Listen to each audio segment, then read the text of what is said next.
دەم باش بینەرێن بەڕێز خۆشحاڵین جارێکە دی مە هەفتوو دیتەوە بوو پێشکەشکردنا چەند دیدارێکە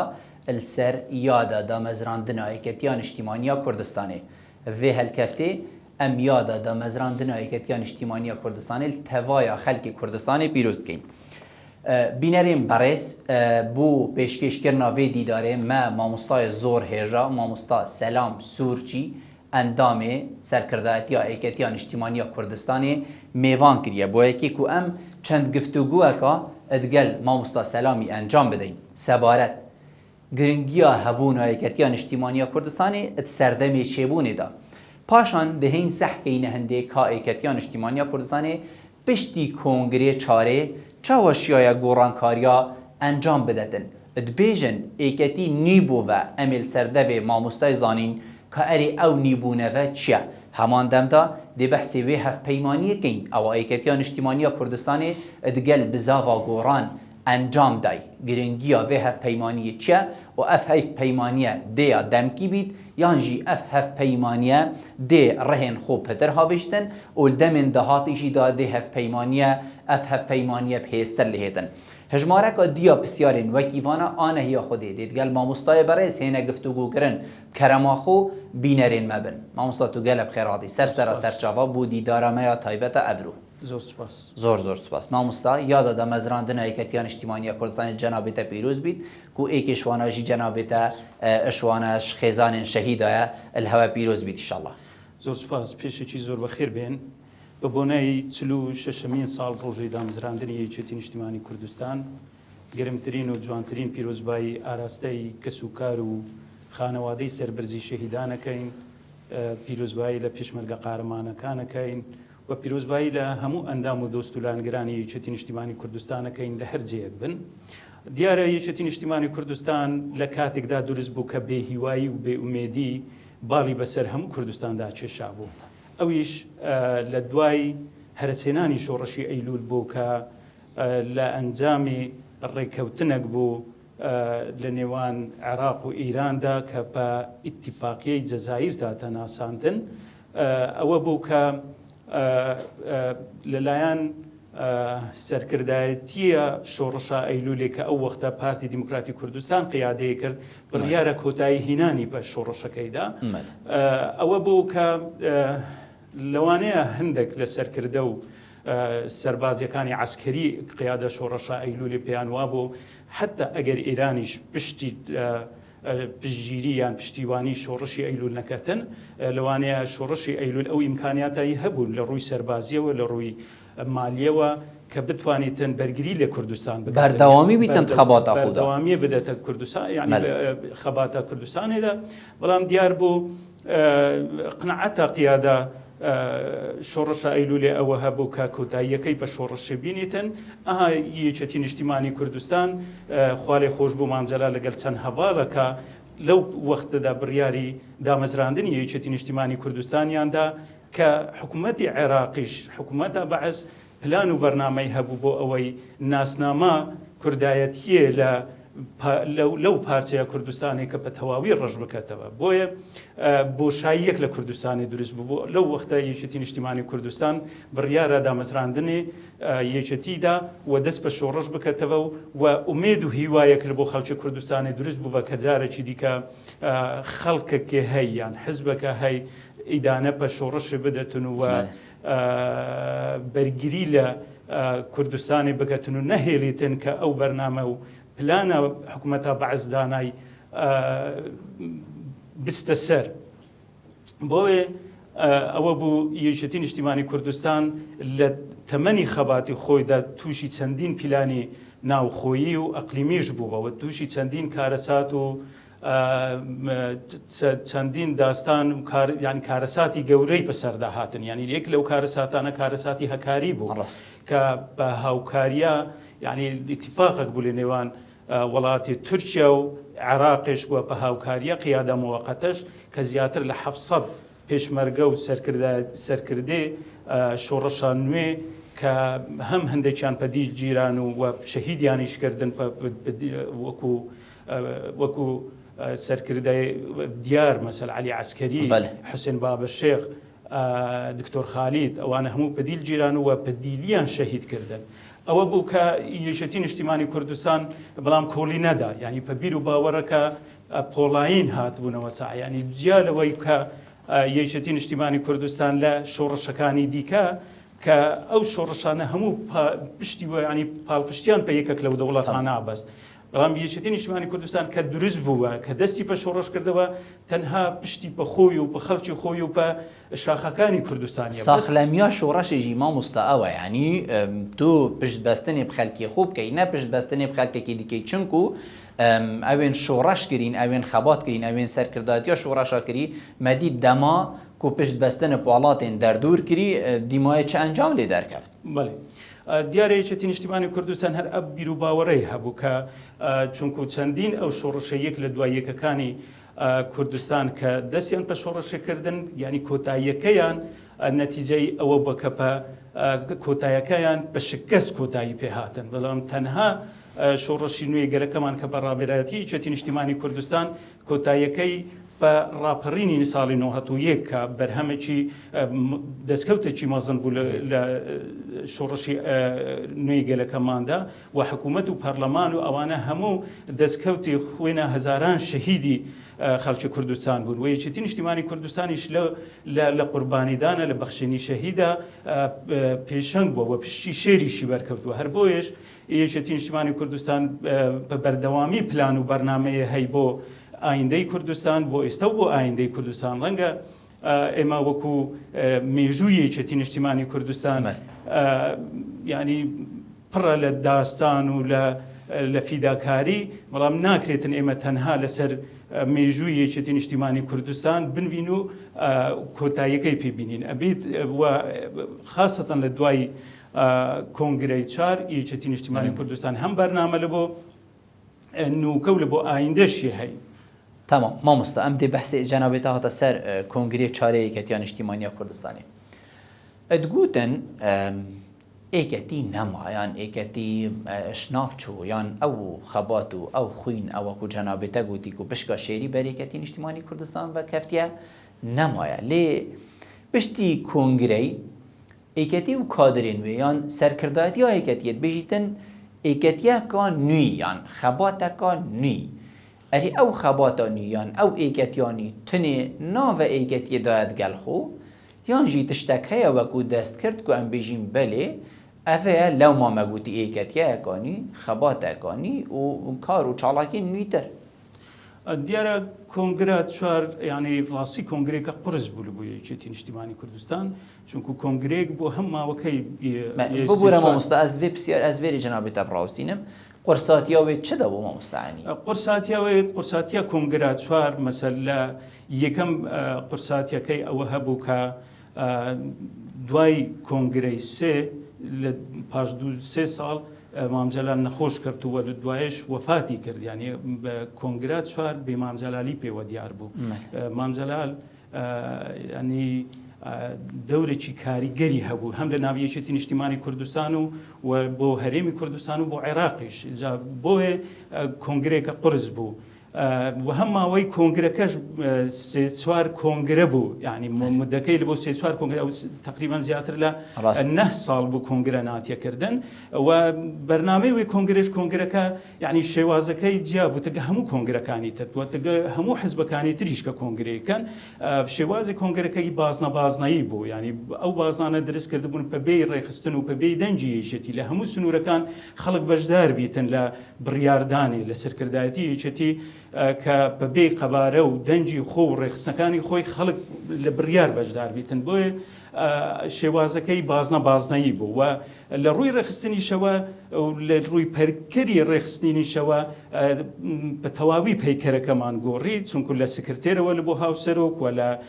2 کارگێڕی مەکتەبی سیاسی بۆ 5 کارگێڕی مەکتەبی سیاسی و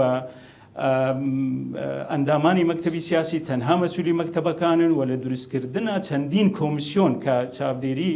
هەم حکوومەت و پەرلەمانەکەن و هەم چاودێریە حزبەکەن و هەم چاودێری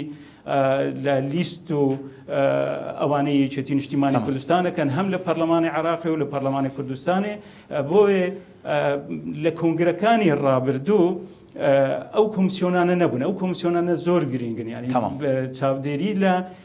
ئەدای حەزبەکەیەکەن چەند تیمێمە لە حکوومەتە هەرێمە کوردستانی لە حکوومەتە عێراقی و لیستەکانیشمان لە هەرێم و لە حکوومەتە عێراقی زۆر باش درشمێ نوێبوونەوە ینی ما بەری vێگا بە پرسیارە جەنابێتەکرد لێ ئەفناو بەڕە چی بوو درشمێ نوێبوونەوە مامۆستا چەند هاتیە دی ینی چەند کەفتیە بە دەستێ خەلکێکی چەند خەلکەکەت بینیت بەلێک و یەکەتی نیبووە نەبتنێ بگوتنێ نیبووە هەرە فکراخ و نیبووە کارێخ و نیبووە بڕێکخستنا خۆت ناوا خەلکێکێدا نیبووە بڕیارە خۆدا چونکو خەلکێکەکە گوت بیت ئێکەتی نەما بیتن بەرهەندی بیتن و بڕیار بەرینوکە گەلک الجها دەرکەفت گەلک جها داخوانی دەرکەفت ئایا vێگاێ چۆن نیبوونەوە هەیە یەکێک لە نوێبوونەوە کۆنگرا چاریانی زیاتر لە 80 لە سەدەی هەموو سەرکردایەتێکە هاتە گۆڕین ینی بە تایبەتی زیاتر لە 80 لە سەدەی گەنجەکان هاتنە پێش ئەوە یەکێک لە نوێبوونەوەەوەی بۆ سەدەی 20 لە بۆ 30 ژن هەینانە پێش لە بۆ سەرکردایەتی و مەکتەبی سیاسی و حتا کارگێڕانی مەکتەبی سیاسی و ئەوانە ئەمە یەکێک لە نوێبوونەوە کۆنگرەیە چار بوو کە جیا بوو دەگە کۆنگرەکانی پێشی و بەطبیعی مەسەل یەکەتی پلان و بەرنامەشی هەنە لە بۆ هەم ناوخۆی حزب و هەم لە بۆ دەربەی حزبێش دیارە بەرنامەیشی ئەوەیە کە پلان و بەرنامەیە هەنە لە بۆ ئایندە لە بۆ حکوومەتە هەرێما کوردستانی کە دەورێکی باڵای تێدا هەبیتن و ئەو پلان و بەرنامەی هەبن کە لە بۆ خاصەتەن ئەو گەنجانەی کە تەخەڕوجەکەن و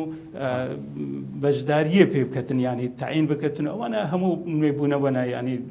یەکێتی نیشتیمانی کوردستان بەرنامەی نوێبوونەوەی یەهەی و هەم لە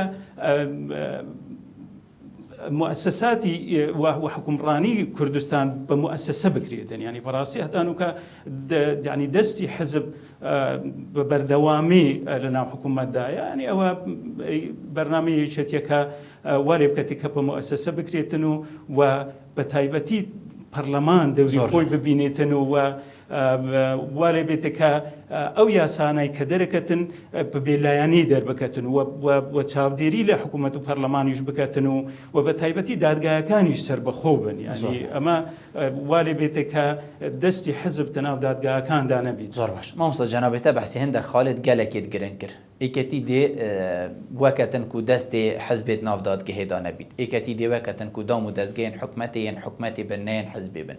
ئێکەتی دیوەکەتن و حزب جدا بیت حکومەت جدا بیت باشە حتا vێگاوێ ئێکەتیات ناوا vê حکومەتێدا ئێکەتی کێت بینیت و دەستێ خوکریە ناودادگەهێدا کێت بینیت و دەستێ حزبێ ئینات ناوا پەرلەمانیدا کێت بینیت و پەرلەمان پەک خستیە ئێکەتی چەند دەستێوێت هەندێدا و پەرلەمان هاتیە پەک خستن یان دەستێوێت ناودادگەهێدایە این تشتکه کو ام بشین بله فلان جی دست حزبید ناف دادگهدا فلان کاره هات کرد یعنی ما ابروک واقعه که لکردستان درست بوی یعنی ما تمنای واقعی نکرد والله واقعه که درست بوی که بین یعنی زونی زرد و زونی سوز دیاره یعنی خلق شاهدی اویدتن که زونی سوز بزانه یەکێتی نیشتیمانی کوردستان چەندە ئازادی فراهم کردیە لە بۆ خەڵک کە بە ئازادانە داوای مافی خۆی بگاتن و داوای حەقی خۆی بگاتن داوای ینی تەڕیا کە ئاشتیانە و ئەوانە داوای مافی خۆی بکاتن و تا ئێستاش هیچ کەسێک لەسەر ئەوەی ناتیەگرتن کە ڕێکە ئاشتیانیان تەڕێک خۆ پێشاندانێ داوای حەق و مافی خۆی یان چاودێری یان ڕەخنە لە دەسەڵاتی بدیتن ئەوە دیارە مەسەل خەڵک شاهدی ئەوەیە دەتن ینی یەکێتی نیشتیمانی کوردستان هەوڵە دەتن کە لە زۆنی زەردیش وارێ بێتێ کە بە تایبەتی مەسەل لە چەند مانگەی ڕابردوودا کە چەندین چاڵاکوان لە بادینان ینی بەڕاستی لەسەر ئەوەی کە داوای مافەکی دەستی حزبەکە دیار کردیت زیندانکردنا چاڵاکوانەدا هەبوو مامۆستا تازە تاکید لەوەی کردەوە کە دادگایەمە بێلایەن بن ینی نەک ئەو کێسان کێسی وا چاڵاکوانانی بادینانیان بە سیاسی کردووە ینی ئەوانە تەنها داوای حەقی شەرعی خۆیان وێ کردە یعنی داوای مافێ فەرمانبەر و ئەوانانێ کردە بۆیە مەسەل یەکێتی نیشتیمانی کوردستان هەر لەسەر ئاستی سەرکردایەتی ئیدانا ئەو جۆرە ئەوانەیە کەتن ینی بەڕاستی لەسەر ئاستی هاوسەرە و کاشی یەکێتی نیشتیمانی کوردستان ئیدانا ئەو جۆرە کردوانەیە کەتن. زۆر باش مامۆستا هەفپەیمانیەک هاتە ئەم بێژین ڕاگەهاندن ناوێ هەفپەیمانیا یەکەتیە نیشتیمانیا کوردستانê digel bi zava goran. Cenabê çi xandin bo vê hevpeymaniyê heye êketiye çend şiya pêngavekê pavêjîtin ku ev pêngave bibîte pêngaveka avaker destpêkê bû Kurdistanê duem jî bûyekê ku êketî nebibîte ew êketiye em bêjîn bibîte cihê biryarê. یەکێتی نیشتیمانی کوردستان هەر لە سەرەتایدا مەزراندنیەوە بیر و باوەرەکی فرە حزبیەوە فرە مینبەریەوە فرە هاوپەیمانیەوە دروست بووە و هەبڕۆ یەکێتی نیشتیمانی کوردستان ینی هەستکردن بە مەسئولیەت کە هەفپەیمانی بە تایبەتی تەگەر گۆڕان ینی دروستبوو ناجارێکی دیکە هاوسەنجیا هێزەیە لە هەرێما کوردستانê ینی بەو هاوپەیمانیای بە تایبەتی وەرلێکتی گەیشتن تەگە حزبەکانی ئیسلامی و حزبەکانی تر لە بۆ خاستەن لە بۆ وێ هەڵبژاردنێ ئەو هەڵبژاردنە پەرلەمانی عراقێ چونکە ئەو هاوپەیمانیە دیبیتە پێنگاوەک لە بۆ ئەوەی ئەو هاوپەیمانیە گەورەتر ببێتن ینی بەڕاستی ئەبیتن هەموو لێ هێز و لایەنە سیاسەکانی هەرێمە کوردستانê ئەو هاوپەیمانیان هەبێتن بە تایبەتی لە پەرلەمانی عراقی لە بۆ ئەوەی ئەو مافانەی کە لە دستوری عراقی ئی کوردستانê تەزبیت کراینە وەکو خۆی جێبەجێ بکەن بە یەک هەڵوێست و بە یەک هێز و بە یەک گوتار و بە یەک بڕیار بەشداری بکەن ینی لە چەند ساڵی ڕابردوومان دیتن کە لیستەکانی ببێم حزبەکانی کوردستانی کە بە پەرتوبەڵاوی بەشداریان لە پەرلەمانی عراقی کرد چ لاوازیەکیان پێوە دیار بوو هەرچەندە هەم تیمێمە لە حکوومەتە هەرێما کوردستانی و لیستە یەکێتی نیشتیمانی کوردستان لە پەرلەمانی بەغدا و لەسەر ئاستی هاوسەرۆکەکانیش بە تایبەتی لە چەند مانجی ڕابردوو لە پەسەندکردنی بودجەی 2021 دەورێکی باڵایان دیت کە پشتی هەرێما کوردستانی لە بودجەی 2021 تەزبیت بکەن و هەم بە ئەو وەفدەی هەرێما کوردستانی بە سەرۆکایەتی کە قوبات کە بە پش و درێژی و تحملە و جار هەبوو 15 ڕۆژ 10 ڕۆژ لە بەغدا ماوە بۆ ئەوەی ئەو متمانەیە دروست بکەتەوە جارێکی دیکە کە لە چەند ساڵی ڕابردە ئەو بێ متمانەیە دروست بوو لە نێوان هەرێم و بەغدادا ینی تا ڕادێک ئەو متمانەیە دروست کردەوە جارێکی دیکە کە هەرێما کوردستان و بەغدا لیکنیزی بکەتەوە و لەسەر ئاستێ هاوسەرۆکەکانیش مەسەل چەندین جارە هاوسەرۆکی یەکێتی سەرێدانە بەغدای کردووە تەگە هەموو لایەنە سیاسیەکان کۆبوونەوەی کردن وای لێکردن کە متمانە جارێکی دیکە بە هەرێما کوردستانی هەبیتن و کە پێکەوە حکومڕانی لە عێراقی بکەن. زۆر باش مامۆستا مە ئەم دێ بەحسێ وێ لێک نێزیکبوونێکین تێتە دیارکردن و لێک نێزیکبوونەکە ناوبەینە یەکەتیان نیشتیمانیا کوردستانê û hizbên îslamiyên herêma Kurdistanê. Ev lêknêzîkbûne tiştek heye bi navê lêknêzîkbûn, bîrokeyek heye bi navê lêknêzîkbûn. Yani em bijîn pêngavek hatiye havêtin ku ev lêknêzîkbûn hebêtiyan jî ev tinê gotine propagande û hîç tiştê dîne. پێنگاوێت هاوتینە هاوێتن بە تایبەتی لە بۆ پەرلەمانی عێراقی چونکە هەبڕۆکە پێویستیوە بە هاوپەیمانیەکە بەرفراوانتر هەیە لەکتێک گەیشتنەکە بەرفراوانتر کە هەموو هێز و لایەنە سیاسیەکان ئەبیتن ئەو هاوپەیمانیە و لێکتێک گەیشتنان هەبێتن لە بۆ ئەوەی پێکەوە لە بەغدا پە یەک هەڵوێستی یەک گوتاری داوای مافێ میلەتی کورد بکەن لە بەغدا بە تایبەتی هەموو حزب و لایەنە سیاسیەکان کە لێکنیزیک بووینە ئەوە دێکاریگەریە خۆی هەبێتن لەسەر بەغدا و پەرلەمانی بەغدا. زۆر باشە لەسەر دەوێ هەفسەرۆکین ئێکەتیە لەسەر ئەزمانێ هەفسەرۆکین ئێکەتیە تێتە گوتن کۆ خەباتە ئێکەتیە دێلدەڤەرەبادینان دەست بێکەدەبە ئەم دێ بەرسەڤە vê pisyarê وەرگین لێ پشتی ئەمەل ناوبرێت vەگەڕی.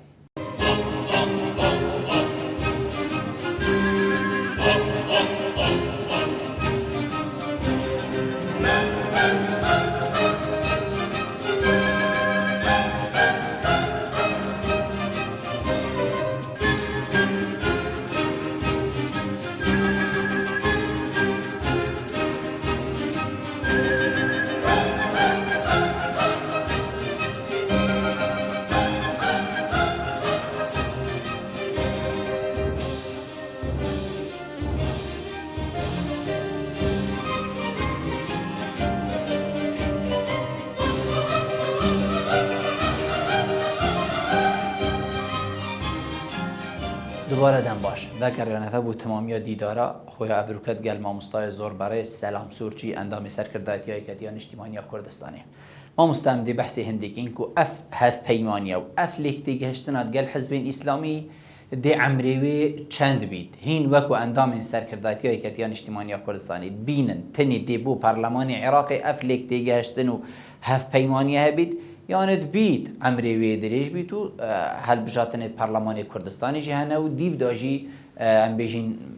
هف پیمانی بمینید. بله وکم بحث کرده مثل او هاو پیمانی بتایبتی ناو بین یچتی و گوران او هاو پیمانی که دریش خیان یعنی بو اویا نبتنی بو چنکو خلک ویگا به هزار کتنی بو پارلمان عراقیه نخیر بو اویا هاوسنجی لهرما کردستانی درست بیت و یعنی فراسی امرو که توازن هزیه هاتیه گورین لهرما کردستانی یعنی تنها حزب لحکومت بتنی بریار ندتن خاونی بریار نبیتن او لیکتی گیشتن یعنی او هاو پیمانی ناوینا گوران و یشتی هاو پیمانی که دریش خایه بو اویا لحکومت هرما کردستانیش او هاو پیمانی هبیتن بو هاوسنجی هز زاره چی دیکوالی بیتی که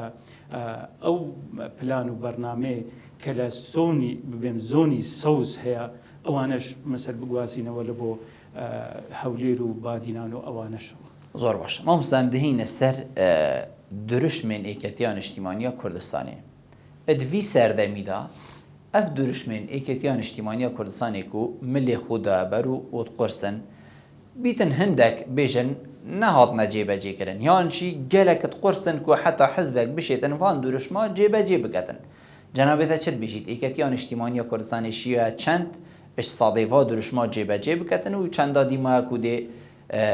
یندیجی هنه جیبه جی کرن آن کار بو هاتیه کرن ایجتین اجتماعی کردستان پلان و برنامه هنا والله لا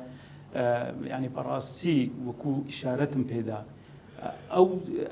توازنه هزي او هاو سنجا هزي كامرو كالهريما كردستان لدز دايا ایجتین اجتماعی کردستان او پلان و برنامه نيتوانيا وكو خوي لا حكومة و برلمان و جيب كتن يعني او هاو پیمانيا لناوان گوران و ایجتی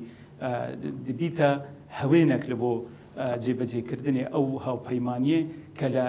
ئەو بەرنامەی کە لە حکوومەتە هەرێما کوردستانی جێبەجێ بکەن ینی بەڕاستی کە گۆڕان لە یەکێتی جیابوو بە ئەو هاوسەنجەی تێکدا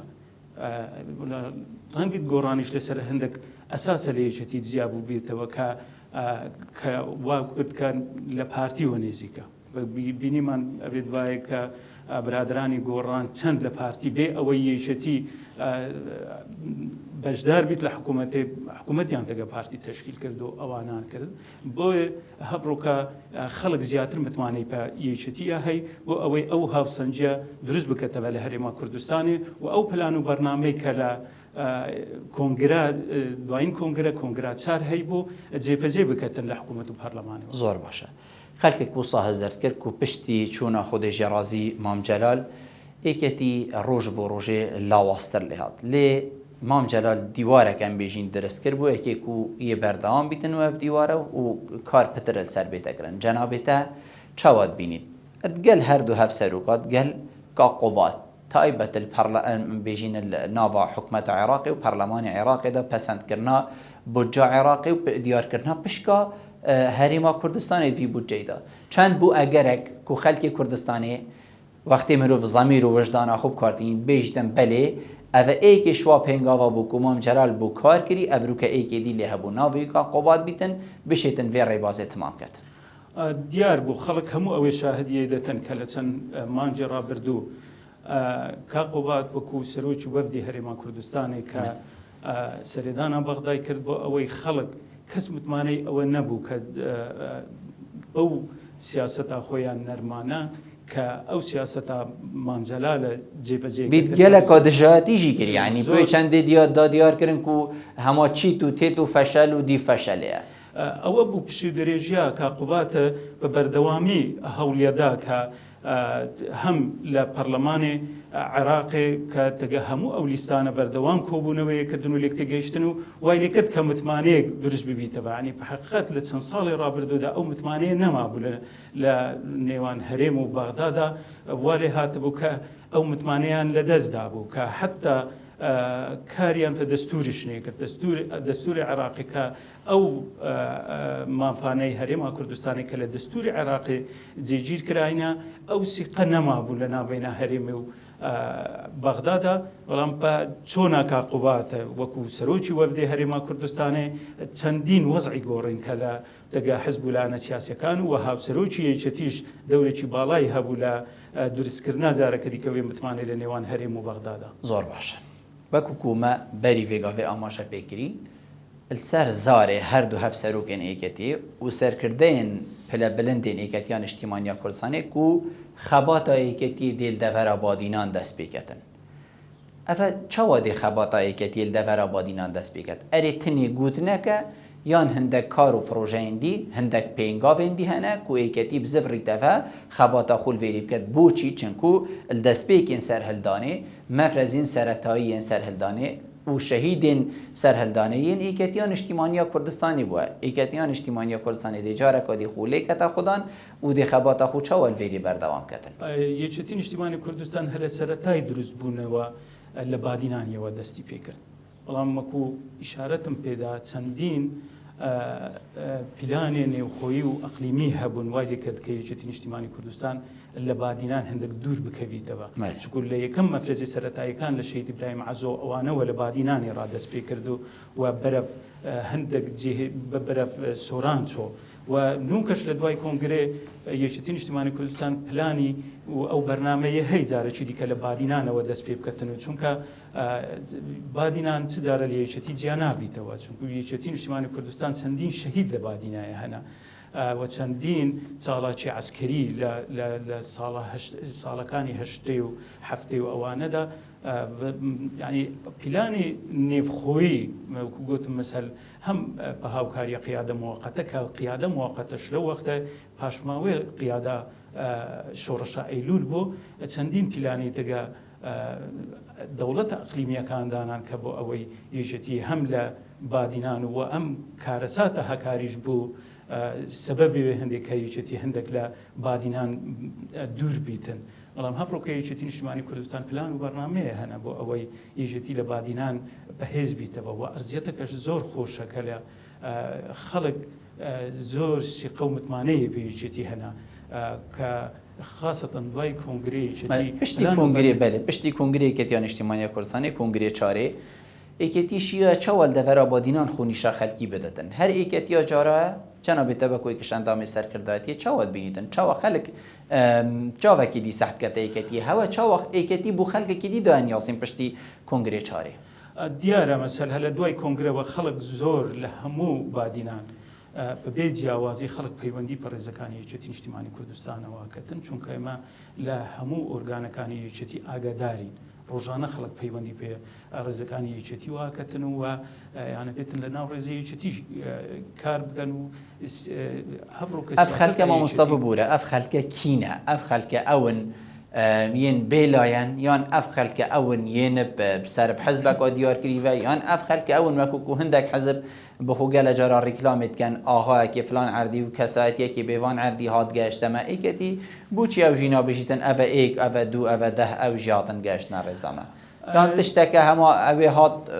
ئێکەتی ماڵە هەمیە هەوجاناکە شنی بێژم هاتە دیارە ئەو خەڵکانەی پەیوەندی پێیەکێتی واکەن لە هەموو خەڵکانن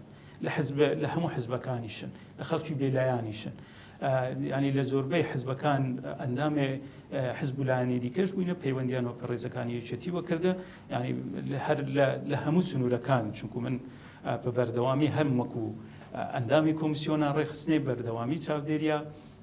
ئەوە ئۆرگانە یەکێتی ئەەکەم لە هەموو سنوورەکان ینی لە زاخۆ بگرە حتا ئاکرێ بە بەردەوامی خەڵک لە دوای کۆنگرێەوە ئەو متمایەنەیان سەرکردایەتی نوێی هەیە کە ئەو پلان و بەرنامێ هەیەە لە بۆ بادینان پێیان قبولە و ئەیانەبێتن لە ناو ڕێزەیەکێتی نیشتیمانی کوردستان کاری سیاسی خۆی بەسەر ببەنێزە زۆربەی ئەو خەڵکانەی کە پەیوەندی پێیەکێتی واکەن لە حەزبولایەنەکانی دیکەشن بەڵام ڕەنگە پێش کۆنگرێ یان هەتا حەدەکی لە سیاسەتە یەکێتی ئەڕازی نەبووی بن بەس لە دوای کۆنگرێەوە ئەو خەڵکانە ینی بە زۆری پەیوەندی پێیەکێتی واکەن لە هەموو چین و توێژەکانیشن ینی لە هەو خەڵکی ڕۆشنبیرە خەڵکی کرێکارە خەڵکی جووتیارە لە هەموو خەڵکانەنا کە پەیوەندی بە ڕێزەکانی یەکێتی واکەن زۆر گرنگە مامۆستا یەکێتی دێ چەند شێتن دەڤەرە بادینان چیتت ناو حکومەتێدا چونکو یەکێتی دەڤەرە بادینان خۆدانە دوو کورسیên ئەنجومەنێ پارێزگەها دهوکەیە حزبك عادي أمي بيجين هابيتن هيا وكو إيجرتوا إسلامي الكردستاني خدانا سي كرسيا بيتن حتى بيستو بترجيج بيستا الشريفة برو وبلين هوصا دست ديوانا دابون إيكتي دي چند شيت وقت أوتوماتيكي بچيتت نافا حكمتي دا الدهوكي جدا إيكتي حكمتي دا بين نل دهوكي وكو أوبوزيسيون جي أم بيجين حزب دا صلاة الدهوكي نسح كتا ايكتي كي دي چند شيتن في فالاتي تجيكت ودلي لانجري خوشي خوش كت ابا برنامج يكتيا لبو هەڵبژاردنێ داهاتوودا چ لە ئەنجومەنی پارێزگاکان بن چ لە پەرلەمانی کوردستانیش بنەوە پلان و بەرنامەیەکێک و لە بادینان بەشداری لە حکوومەتێ بکەن بەبێ ئەو ئیستحقاقی خۆی ئەوە بۆ ئەیکەتیت کەبیت قانونیدا بەبێ ئەو دەنگ و مەقعدانەی کە لە پەرلەمانیان لە ئەنجومەنی پارێزگان بەدەست دێنێتن بەبێ ئەو حەزمە دێ بەشداریکەتن لە حکوومەتە خۆجەییش ئەو حکوومەتانە کە خۆجەینە لە بە تایبەتی لە بادینان بۆ هەڵبژاردننی داهاتەوە پلان و بەرنامێ سەرکردایەتی نوێ یەکێتیە بەشداری بکەتن لە بادینانیش بەبێ ئەو حەزمەی بەبێ ئەو خەڵکی کە متمانەیە دەنێ یەکێتی و ئەو پلان و بەرنامەی هەیە کە لە زۆنی سەوزە ئەیانە بێتن لێرەش جێپەجێ بکەتن بەڕاستی چونکە خەڵک شاهدی ئەوەیە دەتن چ کە یەکێتی نیشتیمانی کوردستان چ حکومڕانیەکی لەولای کردیا لە جێ خۆکە خەڵک لە پێناوی ئازادی و ئازادی ڕادەربڕین هەزاران شەهیدی ێداینە بۆ ئەوەی کە ئەو دەستکەوتانە بپارێزیتن و وەڕێ لە ئازادیا بیر و ڕایە نەگریتن بەڵام هەڤڕۆکە بەداخەوە لە بادینان ئەو خەڵکەی کە ساڵە 8 ساڵە مثل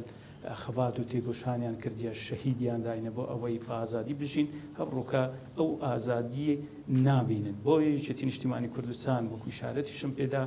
لە قوربانیدانە لە بەخشینی شەهیدە لە پێناو ئازادیە پشتی شێری وەکەتوە بۆیش زیاتری لە هەموو حزبەکان پلان و بەرنامەیە هەی بۆ ئەوەی ئەو دروشمانەی کە هەنە لە بۆ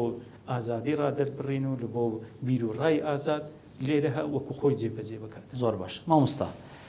ئێکەتیبوون البادینان واتا چ تشتی واتا ئێکەتیبوون البادینان قرسە ئێکەتیبوون البادینان تەحەدایە ئێکەتیبوون البادینان تشتێکی نۆرماڵە و ئەم ئێکەتینە و مە چ کێشەژیت گەل چ کەسانینن یانژی ئێکەتیبوون البادینان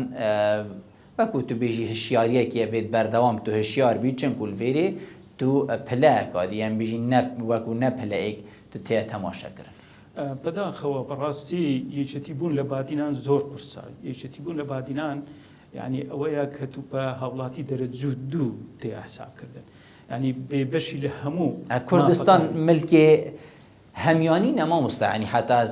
دەرەجە دو بێمە تەماشاکردن من وەکو ئیشارەتم پارتی بوون سلێمانی دەرەجە دووە نەخێر من نابینم کە پارتی دەرەجە دوو بیتن یعنی بەڕاستی تو ئەگەر بێ لە سلەیمانیە تەماشا بکەی بە زۆری دام و دەستگاکانی حکوومەت هەموو حزبەکان تێدا بەشدارن یعنی چەندین قایمەقایم چەندین مدیر ناحیە هەڕوو پارێزگاری سلەیمانی یەکێتی نییە هەروو چەندین قایمەقای مدیر ناحیە دام و دەستگای دیکە ئەوانەی آخر بووچی ئەلڤێری ئێکەتی بوون قورسە و دەرەجە دووە پلە دووە بۆ ئەوەی لەلایەن دەستخڵاتەوە ینی پەداخەوە برادرانی نابێ حکوومەت و بە تایبەتیش پارتی کە ئەمڕۆکە لێرە دەسەڵاتە هەموو خەڵکی وانەی پەیوەندیان پێویستیەوە هەیە بێبەشن لە هەموو ئیمتیازات ینی لە مافە سەرەتاییەکانی خۆ ینی بەڕاستیمە خەڵک هەیە ئەمڕۆکە مامۆستایە کارمەندە مۆزفە ینی حەقی خۆیتی پارچە زەوی هەبیتن پارتی لێ ناگەڕێتن ئەو پارچە زەویانە هەبیتن ینی خەڵک بێبەشە لە هەموو شتێکی بەڵام سەرەڕای هەموو ئەو مەحارەبێژ خەڵک وازانێتن یەکێتی ضرورەتەکە لێرە نە تەنها بۆ خەڵکی یەکێتی ینی پەڕاستی یەکێتی ضرورەتە لە بۆ هەموو بێت هاوکێشە بژین هاوکێشە هەریما کوردستانی بێتە گۆڕین هەکە هیڤیا حزبێکە دەسەڵات بەبیت مامۆستا طبعاً دێ دەرەجە دووبی و دێ قۆرساتیژی پێوە دیار بیت ینی پەڕاستی یەکێتی نیشتیمانی کوردستان وەکو ئیشارەتم پێدا ئەمڕۆکە لە بۆ حزبەکانی تریش ضرورەتە ئەگەر یەکێتی دیت مەسەل ئەوەی تا یەکێتی حزوری لێرە نەبوو بارەگاکانی لێرە نەبوون حزبەکانی ترش چ بارەگان لێرە نەبوو پارتینەی تشت یەک بارەگا علەمێکی لەسەر ئەوە بیتن ینی بۆوێ کە یەکێتی نیشتیمانی کوردستان ضرورەتەکە لە بۆ بادینان لە بۆ ئەوەی تعددی حزبی دروست ببیتن ینی لە بۆ ئەوەیە خەڵک بە ئازادی بژیتن لە بۆ ئەوەیە خەڵک بە ئازادی داوای مافی خۆی بکاتن و خەڵک داوە چاودێریە دەسەڵاتی بکاتن ینی بەڕاستی لە کەسایەتێکی وەکو گەورەی وەکو مامجەلا لە سەکۆیەک دروست کردبوو لە سولەیمانی لە پارچی ئازادی کە هەموو ڕۆژ ڕەخنە لە دەسەڵاتی بگرنەوە حتا لە منەوە دەست پێ ینی بۆیە ئەمڕۆ ئەما بێتن ینی یەکێتی نیشتیمانی کوردستان هەمان ئەو بەرنامەی کە هەیە لە سنووری سولەیمانی و گەرمیان و ڕاپەڕین هەمان بەرنامەش لێرە جێبەجێ بکەتن لە بادی زۆر باش مامۆستا ئەت پەرلەمانی کوردستانیدا یەکێتیان نیشتیمانیە کوردستانی خۆدانە دوو کورسیên devera badînan e Perlemanê Iraqê da li xûla berê